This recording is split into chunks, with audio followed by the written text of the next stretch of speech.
तो उस वाले सवाल में थोड़ा सा पार्ट उस वीडियो में बचा रह गया था, तो उसे देख लेते हैं। हाँ, हमें एम डॉट रेफ्रिजरेंट निकालना था ना। एम डॉट रेफ्रिजरेंट क्या हो जाएगा, refrigeration capacity into refrigeration effect, और रेफ्रिजरेशन इफेक्ट क्या हो जाएगा, H1 माइनस H4। H1 कितना हमारा रेफ्रिजरेशन कैपेसिटी तो हमने शुरू में ही निकाल दिया था ना, 49.84। ये इसीलिए तो निकाला था ताकि एम डॉट पता लग सके। तो 49.84 हमने पहले ही निकाल दिया रेफ्रिजरेशन कैपेसिटी, ठीक है। तो mass of refrigerant H1 minus H4। H1 क्या है, enthalpy at 245 kelvin, Hg at 245 kelvin, और ये किसके बराबर है, 178.74 माइनस का H4 किसके बराबर है, H4 H3 के बराबर है, क्योंकि H3 से लेकर 4 मेरा आइसेंथैल्पिक प्रोसेस है। तो H3 मेरा कितना है, H3 हमने निकाला भी है, नहीं H3 मेरा कितना हो जाएगा, HF के बराबर हो जाएगा एट 48, तो ये हो जाएगा 82.83। ये प्रॉपर्टी टेबल में सब दे रखा है, प्रॉपर्टी टेबल में 82.83 ये सब दे रखा है इसमें। तो यहाँ से मास ऑफ रेफ्रिजरेंट निकल गया। अब मास ऑफ रेफ्रिजरेंट निकल गया यहाँ से, मास ऑफ रेफ्रिजरेंट निकलने के बाद क्वेश्चन में कुछ बचा ही नहीं, m dot refrigerant into H1 minus H4। यहाँ से एम डॉट रेफ्रिजरेंट पता लग गया, और उसके बाद power input m dot refrigerant into H2 minus H1। H2 हमने पता लगा दिया था, जब पावर इनपुट पता लग गया। अब आते हैं एक बेहतरीन सवाल के ऊपर, जो कि आपके दिमाग के इंद्रियों को जला देगा, मतलब बहुत ही कॉन्सेप्चुअल और बहुत ही तगड़ा सवाल है ये। क्वेश्चन इंजीनियरिंग सर्विस में आया हुआ है, मेंस में 20 मार्क्स के लिए। इंजीनियरिंग सर्विस मेंस में आया हुआ है, और ये सवाल अपने आप में अगर आप कर लेते हो तो छोटे मोटे क्वेश्चंस करने का कोई ज़रूरत ही नहीं। One big question is equal to 20 to 25, one good question is equal to 20 to 25 average और लो लेवल क्वेश्चंस। तो ये एक सवाल अपने आप में 20-22 सवाल के बराबर है, और इसमें सारा कॉन्सेप्ट्स मिक्स्ड। इसमें वॉल्यूमेट्रिक एफिशिएंसी का भी कॉन्सेप्ट है, इसमें सुपर हीटिंग का भी कॉन्सेप्ट है, इसमें सब कूलिंग का भी कॉन्सेप्ट है, सब चीज़ मिक्स्ड है इसमें। Capacity of A plant is 15 TR। सबसे पहले तो जो भी डेटा दे रखा है उससे हम यहाँ पर लिख लेंगे अपने कॉपी में। ये भाई हो जाओ side. Capacity of plant is 15 TR। सबसे पहले तो हम TS प्लॉट बना लेते हैं। ये बन गया मेरा TS plot. Capacity of plant यानी रेफ्रिजरेशन कैपेसिटी दे रखी है 15 TR, ठीक है। Evaporator and condenser temperature are -10 and 30, ठीक है। ये -10 डिग्री पर है और ये 30 डिग्री पे है, ठीक है। यहाँ से यहाँ पर आइसेंथैल्पिक प्रोसेस हो रहा था। फिर ये पहले तो हम पूरा क्वेश्चन ढंग से देखते हैं, ठीक है। ये एक्चुअली में हम गलत हुआ है। 30 पहले डोम बनाते हैं चुपचाप 30 डिग्री सेल्सियस, क्योंकि यहाँ पर क्वेश्चन में सुपर हीटिंग और सब कूलिंग दोनों हो रहा है। और ये है -10 डिग्री सेल्सियस। 5 डिग्री यहाँ लिखा हुआ है कि temperature of refrigerant super heated, मतलब सुपर हीटिंग कराया गया है एवेपोरेटर में इज़ -5 डिग्री सेल्सियस, मतलब सुपर हीटिंग कराया गया है। सुपर हीटिंग कराने पर जो टेम्परेचर है वो 5 डिग्री हो गया। एंड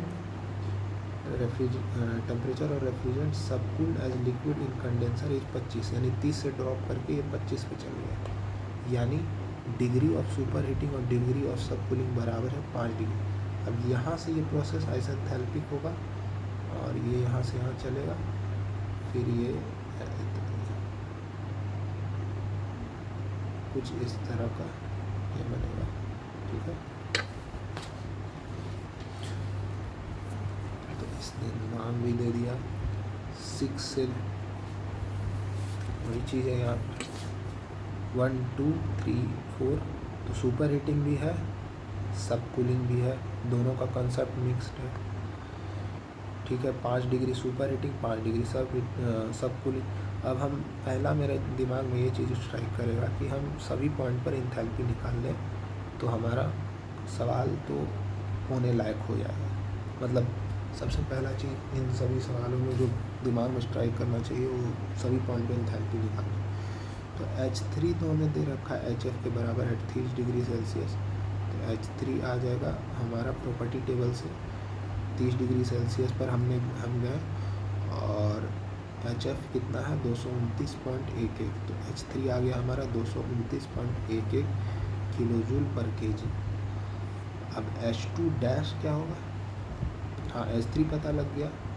अब H3 पता लग गया, और कौन कौन से पॉइंट का इंथैल्पी निकालना सिंपल है? 6 पॉइंट का इंथैल्पी निकालना सिंपल है।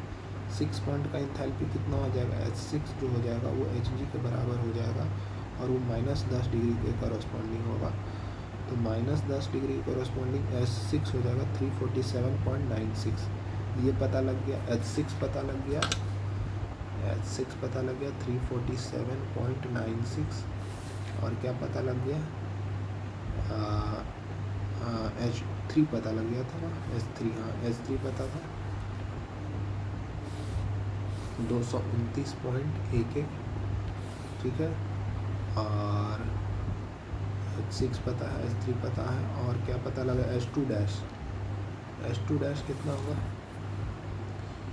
हाँ, तो 30 डिग्री सेल्सियस के कॉरस्पॉन्डिंग हम देखें अगर तो H2 डैश यानी Hg 364.96 आ जाएगा। H2 डैश 364.96 आ जाएगा।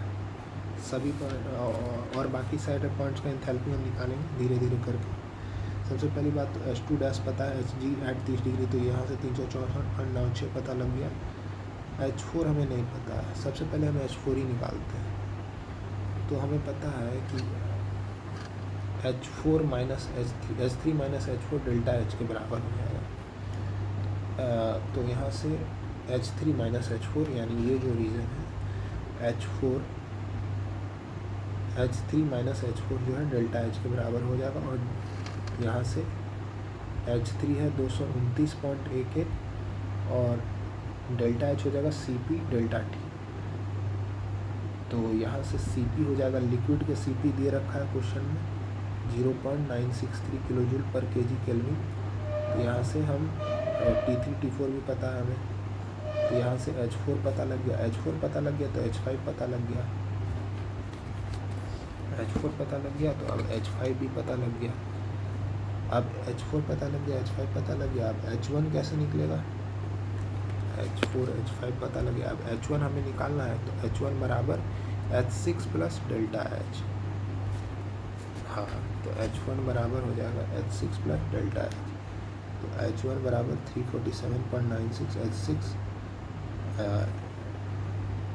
Plus delta H। तो H6 हमने निकाला था ना 347.96 into CPG T1 minus T6। तो यहाँ से हमारा H1 भी पता लग गया 351.035। अब H1 पता लग गया। अब H2 अगर हमें किसी तरह पता लग गया तो हम पावर इनपुट कितना देना है कंप्रेसर में वो तो निकल जाएगा हमारा, लेकिन पावर इनपुट कहीं भी पूछा गया नहीं है। तो फिर भी हम सभी पॉइंट का इंथैल्पी निकालने का कोशिश करेंगे। तो 6 से 1 प्रोसेस कैसा हो रहा है? कांस्टेंट प्रेशर पे हो रहा है। 6 से लेके 1 जो प्रोसेस है ये कांस्टेंट प्रेशर पर है। तो हम देखेंगे कि 1 पॉइंट पे इंट्रोपी कितना आ रहा है, और 1 और 2 के पॉइंट के इंट्रोपी को इक्वेट करेंगे, और वहाँ से इक्वेट करने से हमें कुछ मिलेगा। तो S1 बराबर S6 प्लस डेल्टा S। तो S6 हमें दे रखा है Sg के बराबर, जो कि -10 डिग्री सेल्सियस पर है, और हाँ, तो S6 हाँ -10 डिग्री सेल्सियस पर मेरा इंट्रॉपी प्रॉपर्टी टेबल से देख लेंगे 1.5632 आ गया S6। अब 6 से लेके 1 जो है एट कांस्टेंट प्रेशर प्रोसेस है, तो यहाँ से आ जाएगा TdS। हम गिब्स इक्वेशन लगाएंगे तो TdS बराबर DH माइनस का VdP, ये टर्म ज़ीरो, तो DS बराबर आ जाएगा CP dt/T, तो DS जो आ जाएगा CPG ln T1/T6। यहाँ से हम S1 क्या हो जाएगा 1.5632 S6 प्लस डेल्टा S यानी 0.61 इंटू ln 268/263 केल्विन में कन्वर्ट कर देंगे T1 और T6 को। तो यहाँ से S1 हमें पता लग गया। अब S1 जो होगा वही S2 होगा, तो S1 और S2 तो पता लग गया। अब S2 क्या होगा, ये पॉइंट का इंट्रॉपी और इस पॉइंट का इंट्रॉपी तो सेम होगा। अब S2 निकालने के लिए हमें S1 और S2 तो बराबर होगा, है ना। S1 और S2 बराबर होगा तो 2' से 2 कैसा प्रोसेस है, कांस्टेंट प्रेशर पे वो भी हो रहा है। ये वाला जो प्रोसेस है ऊपर में, ये जो प्रोसेस हो रहा है 2' से 2, ये भी कांस्टेंट प्रेशर पे हो रहा है। तो यहाँ भी हम TdS इक्वेशन लगाएंगे DH माइनस VdP, तो DS डेल्टा S जो आ जाएगा हमारा 0.615 इंटू ln T2/T2'। तो यहाँ से S2 जो आ जाएगा SG, हाँ SG एट किस टेम्परेचर पे SG था वो हम यहाँ पहले भी निकाल रखा है,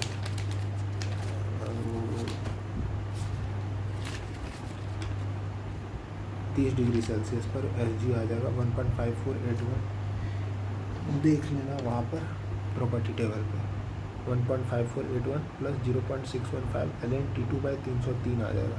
T2 तो हमें पता नहीं है, इसके कॉरेस्पॉन्डिंग हमें टेम्परेचर पता नहीं है, तो T2/303 यहाँ से T2 पता लग गया। अब T2 पता लग गया तो अब H2 पता करना बहुत इजी है, H2' plus delta H। H2' हमें पता है 30 डिग्री सेल्सियस पर HG हम देख लेंगे प्रॉपर्टी टेबल से 364.96 इंटू CPG दे रखा है क्वेश्चन में 0.615 इंटू T2 हमें पता लग गया T2 कितना है 316.435 माइनस का T2' भी हमें पता था 303 केल्विन यानी 30 डिग्री सेल्सियस यानी 303 केल्विन, तो यहाँ से H2 पता लगे। अब रेफ्रिजरेशन इफेक्ट क्या आ जाएगा H1 माइनस H5, सभी पॉइंट का एंथैल्पी पता है, रेफ्रिजरेशन इफेक्ट भी पता लग जाएगा। Refrigeration mass flow rate of refrigeration m dot refrigerant निकालना है, तो refrigeration capacity is equal to m dot refrigerant into refrigeration effect. Refrigeration capacity हमें दे रखा 15 TR का रेफ्रिजरेटर था ना, हाँ 15 TR का रेफ्रिजरेटर था, यानी 1 TR होता है 3.5 किलोवाट के बराबर, तो 15 TR हो जाएगा 15 इंटू 3.5 किलोवाट। और रेफ्रिजरेशन इफेक्ट हमने ऊपर निकाल रखा है 126.75, तो यहाँ से mass flow rate of refrigerant आ जाएगा। उसके बाद हमें पूछा है COP पता लगाने के लिए कुछ नहीं, refrigeration effect by work input तो पता है, सब चीज़ पता है हमें, एंथैल्पी का सारे पॉइंट पे एंथैल्पी पता है, तो COP भी निकल जाएगा। उसके बाद यहाँ इसने बोला है कि क्या निकालना, उसके बाद theoretical piston displacement means theoretical piston displacement निकालना है, बोर और स्ट्रोक लेंथ निकालना है। थ्योरेटिकल पिस्टन डिस्प्लेसमेंट थ्योरेटिकल, यहाँ पर हम वॉल्यूमेट्रिक एफिशिएंसी के बारे में कुछ क्वेश्चन में दे नहीं रखा है, तो हम 100% एज्यूम कर लेंगे, कर सकते हैं, कर लेंगे अगर ना दे रखा हो तो वॉल्यूमेट्रिक एफिशिएंसी क्या हो जाएगा m dot V1 by π/4 d²L into n/60 into k, ये हो गया एक्चुअल, ये हो जाएगा स्वेप्ट, ये हो जाएगा थ्योरेटिकल, ये हो जाएगा एक्चुअल वॉल्यूम स्वेप्ट। तो यहाँ पर एक्चुअल चूँकि वॉल्यूमेट्रिक एफिशिएंसी 100% है, तो जो एक्चुअल वॉल्यूम इनटेक है वो मेरा थ्योरेटिकल पिस्टन डिस्प्लेसमेंट के बराबर हो जाएगा। तो थ्योरेटिकल पिस्टन डिस्प्लेसमेंट निकालो या एक्चुअल वॉल्यूम स्वेप्ट निकालो, दोनों एक ही बात है। तो अब हम MV1 निकाल लेते हैं, m डॉट V1, तो M6 पॉइंट किस में लाई कर रहा है, सैचुरेटेड वेपर लाइन पे लाई कर रहा है ना, तो सैचुरेटेड वेपर लाइन पर हमें V6 VG दे रखा है प्रॉपर्टी टेबल से एट -10 डिग्री सेल्सियस। तो V6 हमें पता है 0.07702 मीटर पर केजी, प्रॉपर्टी टेबल में ये दे रखा है। और सुपर हीटेड रीजन में हम PV बराबर MRT लगा सकते हैं। आइडियल गैस इक्वेशन यहाँ पे वैलिड है सुपर हीटेड रीजन। तो PV बराबर RT से हम यहाँ पर V is directly proportional to T हो जाएगा। क्यों? क्योंकि प्रेशर कांस्टेंट है। तो V1/V6 बराबर T1/T6। तो यहाँ से V1 आ जाएगा 0.07702 V6 का वैल्यू, जो कि हमने निकाला था प्रॉपर्टी टेबल से। V6 किसके बराबर था? VG के बराबर -10 डिग्री, वो प्रॉपर्टी टेबल से देख रखा था। 0.07702 इंटू T1/T6 268/263। यहाँ से V1 पता लग गया। अब V1 पता लग गया तो थ्योरेटिकल पिस्टन डिस्प्लेसमेंट क्या हो जाएगा? ये थ्योरेटिकल पिस्टन डिस्प्लेसमेंट हो जाएगा m dot into V1। Theoretical और एक्चुअल यहाँ बराबर है, तो थ्योरेटिकल ना निकालो या एक्चुअल निकालो। m डॉट V1 m कितना, m डॉट कितना है? m डॉट हम लोग पहले निकाल चुके हैं ना। m डॉट हमने यहाँ से निकाला 24.925 इंटू V1 यानी 0.07848। तो यहाँ से थ्योरेटिकल पिस्टन डिस्प्लेसमेंट निकल गया। अब हमें लेंथ वगैरह भी निकालना था। वॉल्यूमेट्रिक एफिशिएंसी हो जाएगा 1 into m dot refrigerant into π/4 d²L/। अच्छा, तो m रेफ्रिजरेंट इंटू V1 निकाल जाएगा, यानी थ्योरेटिकल पिस्टन डिस्प्लेसमेंट तो हमें पता ही है।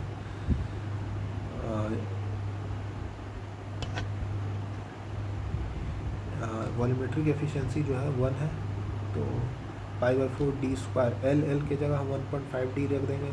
RPM हमें दे रखा है 960, तो RPS क्या हो जाएगा? 960/60। नंबर ऑफ सिलेंडर 2 दे रखा है। और m dot refrigerant into V1, तो ये करेंगे हम।